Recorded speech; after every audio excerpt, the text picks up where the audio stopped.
Horse Lake lies shrouded in mist. A spectral terror haunts the desolate road. The night is always cold here, the air thick with an unnatural dread that clings to your bones. Drivers speak in hushed tones of a figure, a Native American man, his long black hair whipping in the windless dark, clad in a tattered, oversized jacket and faded jeans from a bygone era. He does not walk, he does not wait, he simply appears. You're driving alone, the radio spitting static, the lake's black waters glinting like obsidian under a sickle moon. Your headlights carve a frail path through the fog when, crack, a body slams against your windshield. His hollow eyes lock onto yours, unblinking, his face a mask of anguish etched in shadow. Long fingers claw at the glass, leaving no mark. You scream, swerve, brake, but when you look again, he's gone. Not a dent, not a scratch, just the echo of your pounding heart and the chill that seeps deeper than winter. Some say he's a spirit bound to the lake, cursed by a betrayal long forgotten. Others whisper of a hitchhiker who never reached home, his soul tethered to the road where he met his end. Those who've seen him swear he doesn't just vanish, he dissolves into the mist, his form unravelling like smoke. The brave, or foolish, return to search for answers, but the lake keeps its secrets, its waters silent and unyielding. No one knows why he chooses his victims or what he seeks, but if you drive that lonesome stretch past midnight, when the world feels too still, beware the sudden weight on your windshield. Don't look into his eyes, don't stop, for the phantom hitchhiker of Black Horse Lake is no mere ghost. He's a warning, a wound in the night that never heals.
They say, a testament to the lethal combination of human ingenuity and sheer stupidity.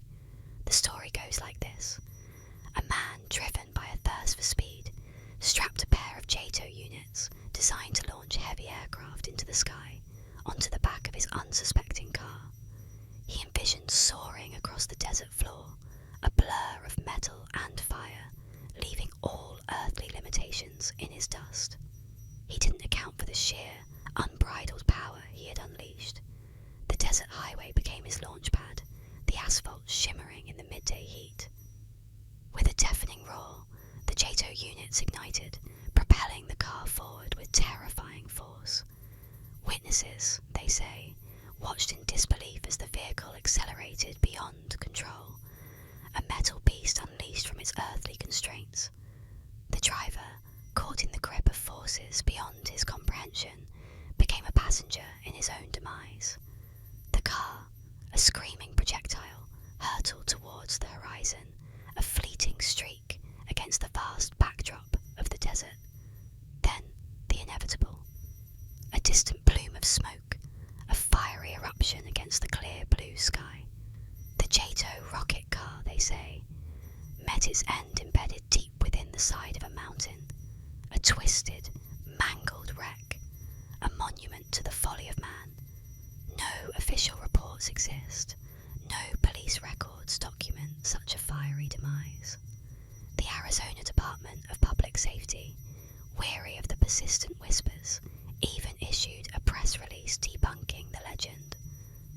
disasters, the champions of scientific truth subjected the tale to rigorous testing, proving its impossibility.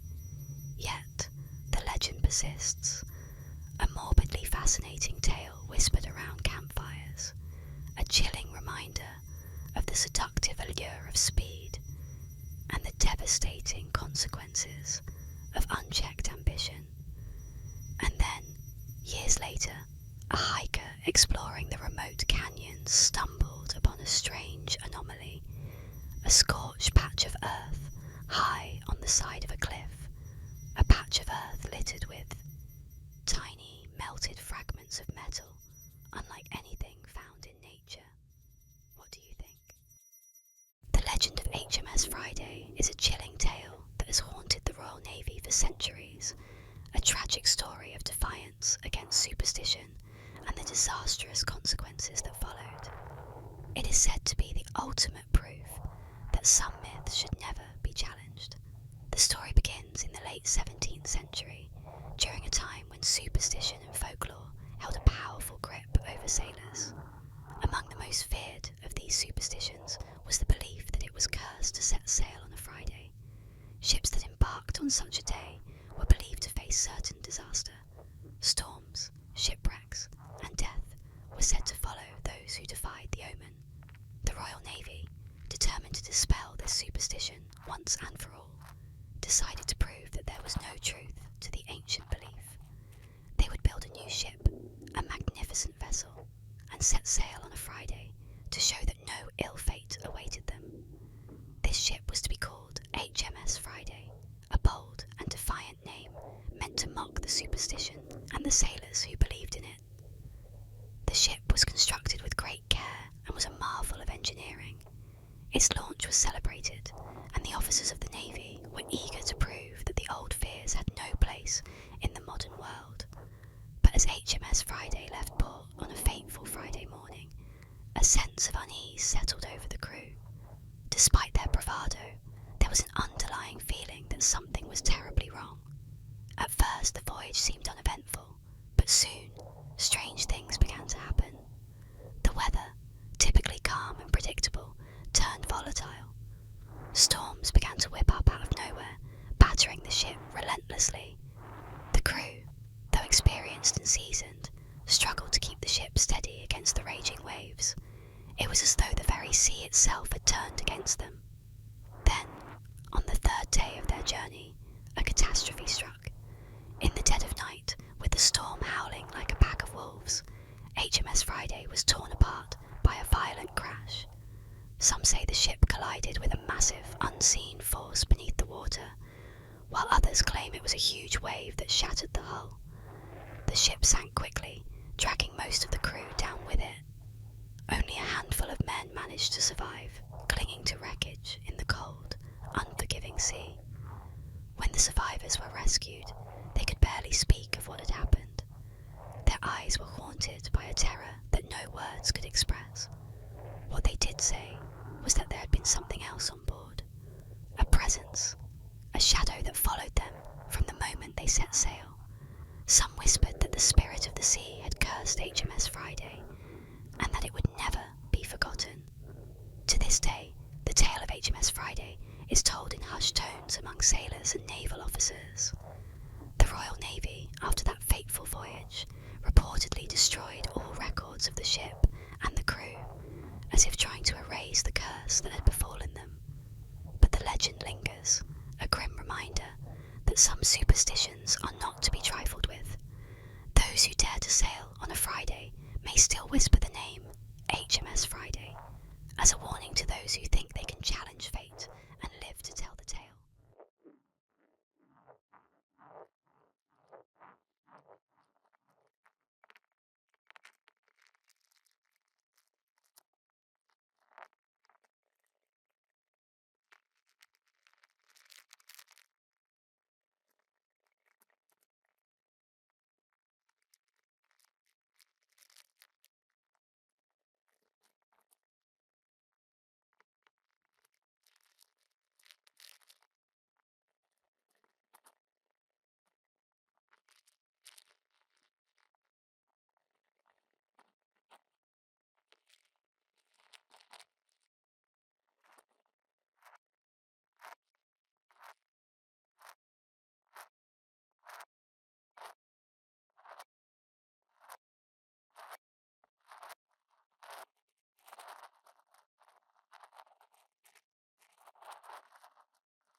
of Dover, Massachusetts, nestled among winding roads and dense woods, a terrifying legend emerged over 2 nights in April 1977.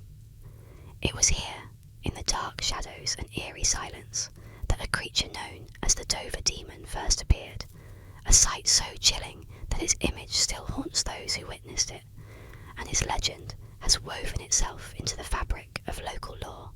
On the night of April 21st, 3 teenagers were driving along Farm Street when one of them, a 17-year-old named Bill Bartlett, caught sight of something unusual at the edge of his headlights. At first, he thought it was a small animal crouched along a stone wall, but as he focused, he realised this was no animal. Staring back at him was a figure unlike anything he'd ever seen. Small, barely 4 feet tall, with a large bulbous head, too big for its thin, fragile-looking body. Its skin was a strange, pale, almost chalky colour, and it had long, thin limbs that seemed unsettlingly out of proportion. The most disturbing detail, however, was its eyes. Large, glowing orange orbs that seemed to reflect back the light, piercing and unnatural, as if they were staring straight into his soul. Bartlett froze, watching as the creature clung to the rocks with an almost human grasp, its long fingers wrapping around the stones like a spider's legs. For a brief moment, the two locked eyes, and an intense wave of fear washed over him. Then, as quickly as it had appeared, the creature scuttled into the woods, vanishing into the night. Shaken, Bartlett told his friends about the encounter, but it didn't end there. The very next night, another sighting occurred, this time by a 15-year-old boy named John Baxter, who was walking home along Miller Hill Road. He described seeing a similar creature standing by the trees, watching him with those same haunting eyes.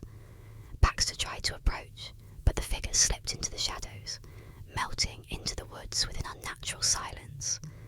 Terrified, Baxter fled, convinced he'd encountered something otherworldly. The following night, yet another teenager, Abby Brabham, reported seeing the same creature while driving near Springdale Avenue. Her description matched the others. An eerily pale, thin figure with a head too large for its body and those unforgettably large glowing eyes. By now, the sightings had spread through the small town, sending chills through the community and sparking wild speculation. Over time, the stories evolved, with locals suggesting all kinds of explanations. Some believed it was an alien, a visitor from another world, accidentally stranded in Dover, while others were certain it was some undiscovered creature lurking in the New England woods. Paranormal enthusiasts speculated that it was a being from another dimension, slipping in and out of our reality, leaving only fleeting glimpses and unsettling memories. But for those who saw it, the Dover Demon was real, a creature they could never unsee. The sighting sparked fear, yet a morbid curiosity lingered. Some residents ventured into the woods with flashlights, hoping to catch a glimpse of the creature, but the Dover Demon never showed itself again. It had left its mark, a shadow of dread that hung over Dover's quiet streets, yet its absence only deepened the mystery. Skeptics dismissed the encounters as the result of overactive imaginations or youthful hysteria, but those who witnessed it knew the fear was real, a gut-wrenching terror that could not be explained away. To this day, the Dover Demon remains a chilling mystery, an enigma that defies explanation. Sightings have faded, but the story endures, passed down through generations as a ghostly reminder of something that walked among them, something that did not belong. The children of Dover grow up hearing the legend, warned not to wander too far into the woods at night, for fear of encountering the creature with the orange eyes. And on dark, moonless nights, some claim they still see strange shapes moving at the edge of the forest, a fleeting shadow with glowing eyes that vanish the moment you try to focus on them. Whether it was a visitor from another realm, or simply a trick of the dark, the Dover Demon has carved its place in the dark folklore of Massachusetts, a ghostly figure forever haunting the wooded paths of Dover. Those who walk these paths feel a chill in the air, an unshakable feeling that something is watching, waiting just beyond sight, with hollow eyes and a chilling stare that pierces through the night. The Dover demon may be gone, but his legend lives on, a tale of terror and mystery, warning all who listen. Sometimes the darkness holds more than shadows, and some creatures are never meant to be seen.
There is something lurking in the shadows of Detroit, something older than the city itself.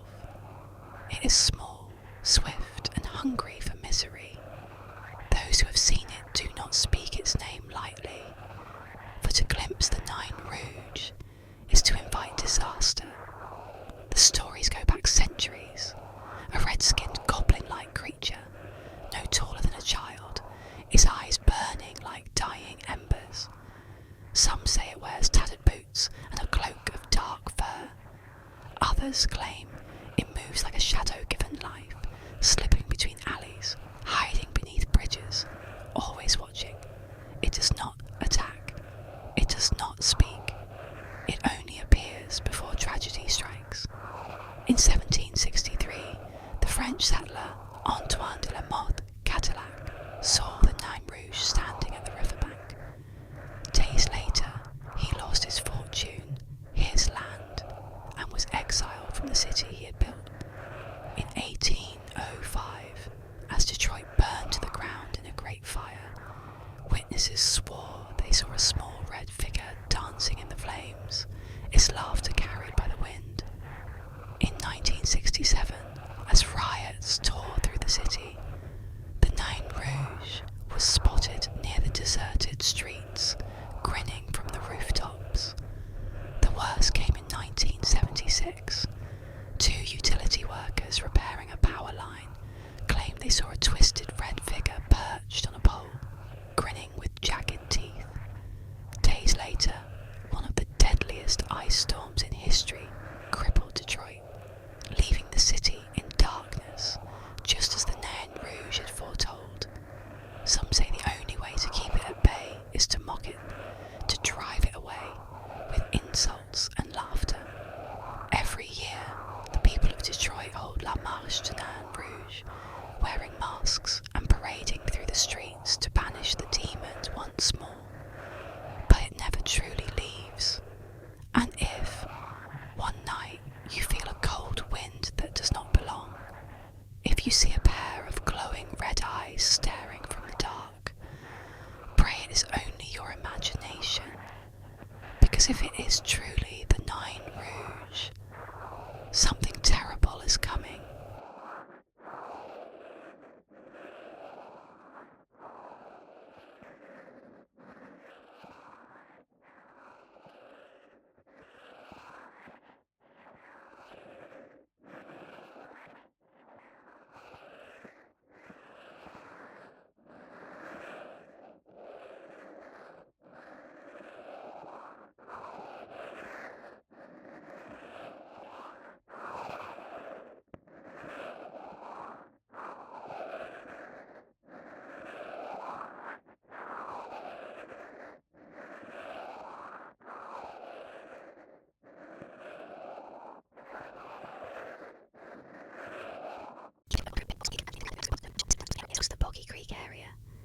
its red eyes glowing in the dark, waiting for the unwary to stumble into its domain.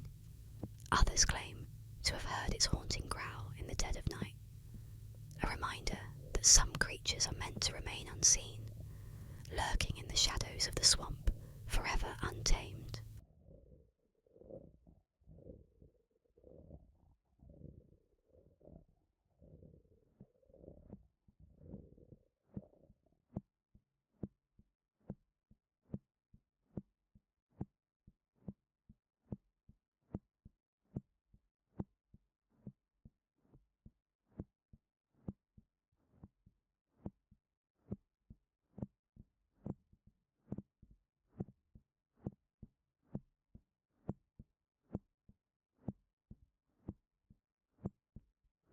In the eerie silence of Bucksport Cemetery, Maine, stands a towering obelisk, a seemingly ordinary monument, yet one that bears a sinister mark. This is the memorial of Jonathan Buck, a man remembered not just for his life, but for the curse that darkens his legacy.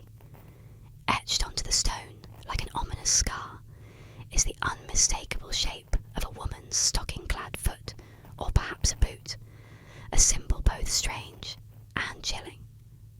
Legend whispers that Buck, a man of influence in his time, condemned a woman to death for witchcraft. Her screams filled the air as the flames rose, but before she was silenced, she cursed him with her dying breath. "I shall haunt you," she vowed, "and mark your grave as a sign of your cruelty." Townsfolk say Buck scoffed, dismissing her words as the ravings of a vengeful spirit. But as the years passed, the curse began to take form. After Buck's death, an obelisk was raised in his honour. Soon, whispers emerged that a strange mark had appeared. A single, ghostly footprint of a woman's stockinged foot, etched deeply and inexplicably into the stone. No tools could erase it. Attempts to scrub it away only seemed to deepen the impression, as if the spirit herself were renewing her claim. Visitors to the cemetery tell of an unsettling presence around Buck's grave. Some report feeling a chill creeping over them, or catching sight of a shadowy figure in the corner of their eye, an outline of a woman standing near the cursed obelisk, her gaze fixed coldly upon it. Local law insists that this ghostly figure is the woman Buck condemned, bound forever to the stone, her foot branded there as a mark of vengeance. Over the years, strange misfortunes have befallen those who mock the legend or touch the footprint in jest. A man who dared to trace the outline of the foot with his hand fell ill the next day, his fevered dreams haunted by the spectre of a woman's boot pressing down on his chest, as if crushing the breath from him. Others have reported feeling an inexplicable weight upon them, a pressure that lingers long after they've left the cemetery. The curse of Jonathan Buck's memorial endures, a ghostly reminder of a promise made in fire and fury. And so, the warning stands. Those who approach this cursed obelisk may find themselves marked by forces that lie beyond, trapped forever in the shadow of a vengeful spirit's wrath.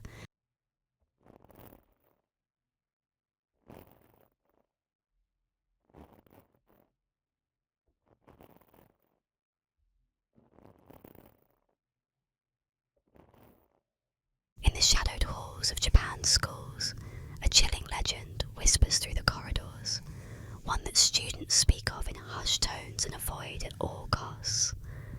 It is the tale of Hanako-san, the ghost of a young girl who haunts the bathrooms, her presence bound to the third stall on the third floor. And if you dare to summon her, you might never leave the bathroom alive.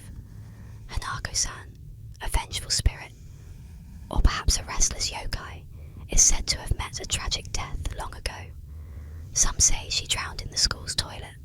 Others whisper that she was the victim of a gruesome murder, her young life stolen away in the most violent of ways. But whatever the truth, she now haunts the restroom, waiting for those foolish enough to disturb her peace. To summon Hanako-san, you must enter a girl's bathroom, most commonly the one on the third floor of the school, and stand before the third stall. There, in the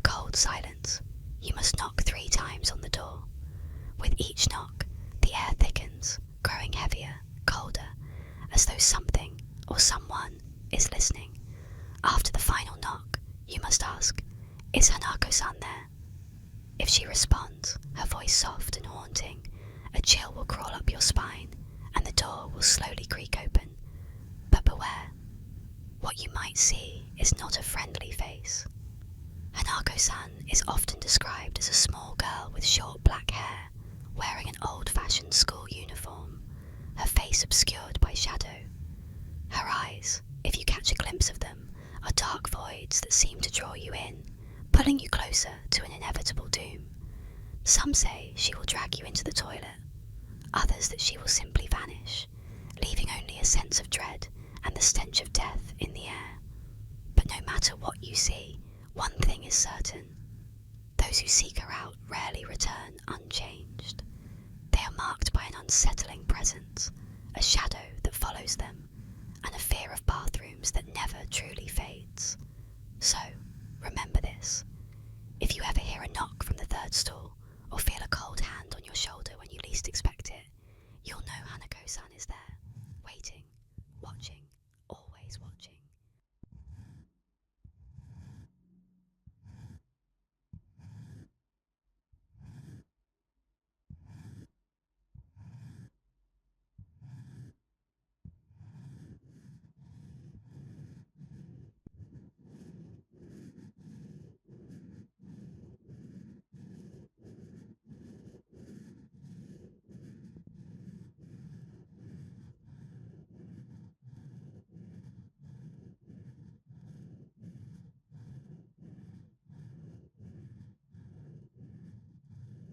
Deep in the shadows of Loveland, Ohio, there is a tale that has chilled the hearts of locals for decades. A story of a creature that shouldn't exist, yet refuses to disappear. Known as the Loveland Frog, or Frogman, this humanoid amphibian is said to stalk the rivers and woods, its haunting presence forever tied to the town's darkest corners.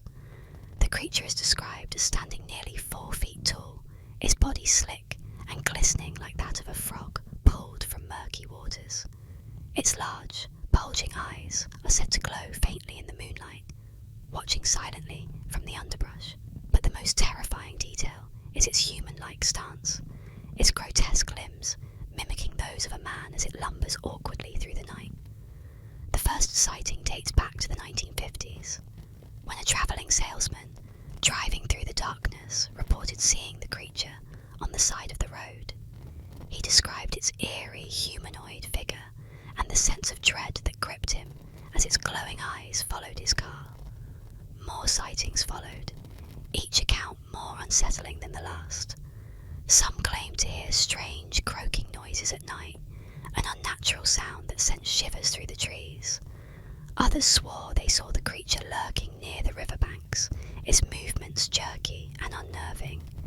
But the most chilling tale comes from 1972, when a police officer encountered the Loveland Frog on a lonely road.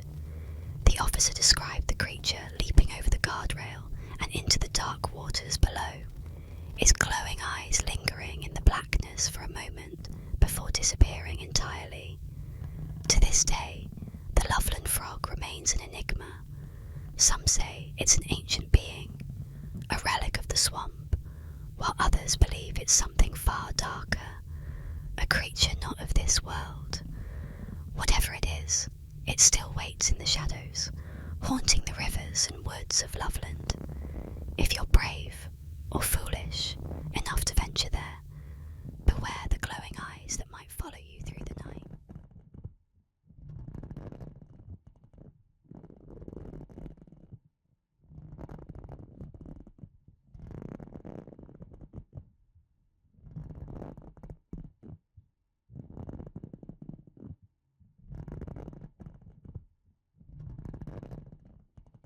The legend of Macritis is a chilling tale of contagion and madness that whispers through the annals of urban lore.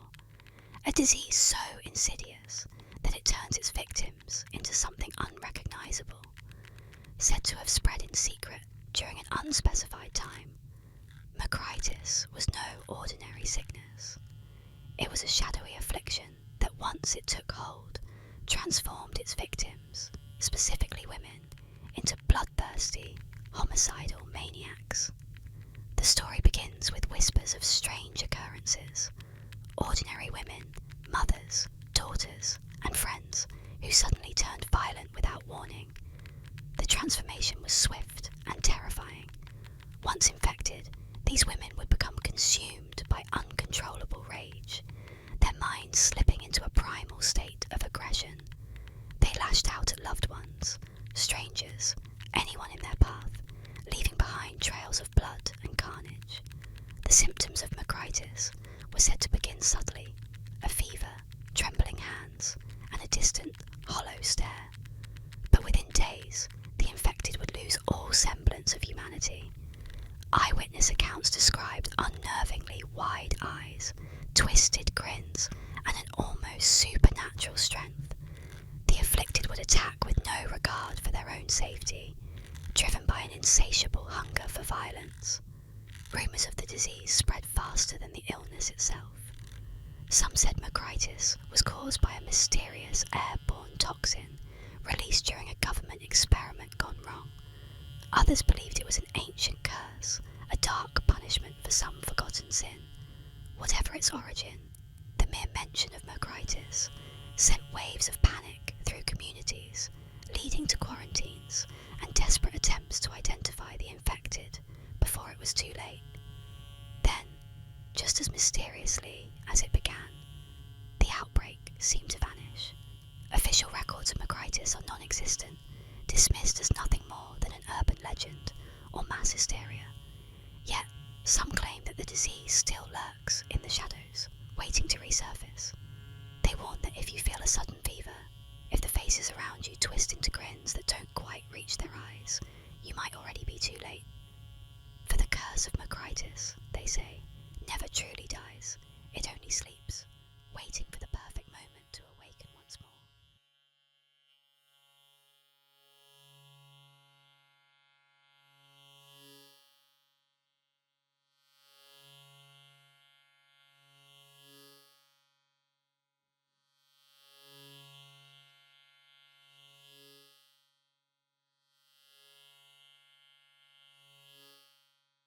In the dead of night, where shadows converge and fear festers, the legend of the clown doll terrorizes those who dare recall it. An eerie twist on the age-old tale of the babysitter and the man upstairs. This sinister story winds its icy fingers around the spine of suburban legend. It began innocuously enough, an ordinary evening with a teenage babysitter named Sophie, tasked with watching two young children in a sprawling old house at the edge of town. The parents had gone out for a rare night on the town, leaving Sophie in charge, the TV the only light flickering against the growing darkness outside. As the night wore on, Sophie put the children to bed and settled into the living room to await the parents' return. It was then she noticed a clown doll sitting in a rocking chair across the room. Its painted face was frozen in a too-wide grin, eyes glassy and unblinking, staring directly at her with an intensity that prickled the back of her neck. She tried to dismiss it as just another odd toy, but its eerie presence filled the room with an oppressive air. Unease twisted into dread when she received a phone call from the children's father, checking in. Mentioning the clown doll to him, she joked nervously about how creepy it was. Silence stretched on the line for a moment before the father's voice, now tense and urgent, pierced the quiet. "Listen to me carefully," he said. "Take the children and go to the neighbour's house immediately. We don't have a clown doll." The line clicked dead as panic surged through Sophie. Seized by terror, she raced upstairs to the children's room, her heart hammering in her chest. Bursting through the door, she found the children sleeping soundly, unaware of the nightmare unfolding. Without a moment to spare, she bundled them up and fled into the night, the cold air biting at her skin. Police arrived at the scene to a gruesome discovery. The doll was no toy, but a murderer dressed as a clown, hidden in plain sight among the children's toys. The house's back door showed signs of forced entry. The intruder had been inside all along, his disguise part of a macabre plan. This harrowing incident spiralled into an urban legend, whispered at sleepovers and retold at Halloween, a cautionary tale of the sinister lurking in unsuspecting places. To this day, the story of the clown doll serves as a chilling reminder that not all is as it seems, and sometimes the true monsters wear the faces of our deepest fears.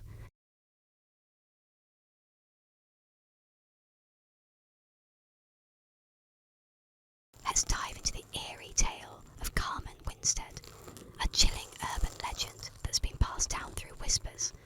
Relax, get comfortable, and let this haunting story lull you to sleep. Carmen Winstead was a 17-year-old high school student, an ordinary girl by most accounts. But her life took a horrifying turn one fateful day. It all started when her family moved to a new town. Carmen found herself struggling to fit in, especially with a group of girls who often bullied her. They teased her relentlessly, picking on her for things as trivial as her clothes and her quiet demeanour. One afternoon, during a fire drill at school, the bullying escalated to a deadly level. Carmen and the other students were lined up outside, next to an open manhole that led deep into the town's sewer system. As the drill went on, Carmen's tormentors decided to pull a cruel prank. They started pushing and shoving her closer to the edge, laughing as Carmen tried to maintain her balance. But things quickly spiraled out of control. With one final shove, Carmen lost her footing and plummeted into the open manhole. The fall was long and deadly, and when she hit the bottom, her neck snapped, killing her instantly. The bullies, realising the horror of what they had done, panicked. Instead of confessing, they decided to lie. They told the teachers and authorities that Carmen had simply fallen in by accident. The school and police accepted their story, and Carmen's death was ruled a tragic accident. But Carmen's story didn't end there. Soon after her funeral, the girls who had been responsible for her death started receiving strange emails and messages. The emails claimed to be from Carmen herself, warning them that they would soon face justice for what they had done. At first, the girls dismissed the messages as a sick joke, but as time passed, one by one, they started to disappear. Each girl met a mysterious end, found dead in the same way Carmen had died, pushed into a sewer, their necks broken. Their deaths were unexplained, and rumours spread through the school. Then the emails began circulating more widely, warning others, pass this message on, or Carmen will come for you. The urban legend of Carmen Winstead, sometimes referred to as Jessica Smith, became infamous. People believed that failing to forward the message would bring Carmen's vengeful spirit to their doorstep, claiming them just as she did her tormentors. Tonight, we journey to Iowa City, where the eerie legend of the Black Angel awaits. Let the mysterious tale of this cursed statue guide you into a peaceful and restful sleep. Black Annis, also known as Black Agnes or Black Anna, is a chilling figure in English folklore.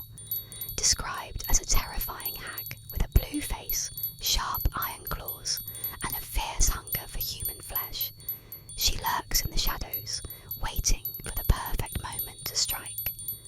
According to the legend, Black Annis once lived in a cave in the Dane Hills near Leicester, which she is said to have carved out herself using only her iron claws. The entrance of her cave was surrounded by a large oak tree, from which she would emerge to hunt her prey. Her most infamous targets were children and young animals. The legend says that Black Annis would creep into the nearby villages under the cover of nightfall, dragging children back to her cave to devour them. She would skin her victims and hang their hides on the branches of her oak tree, using them to make clothing for herself during the harsh winters. Parents in the area used the tale of Black Annis as a way to scare their children into behaving or staying indoors after dark. The mere mention of her name would be enough to keep children obedient and fearful of wandering too far from home. Some versions of the legend claim that Black Annis could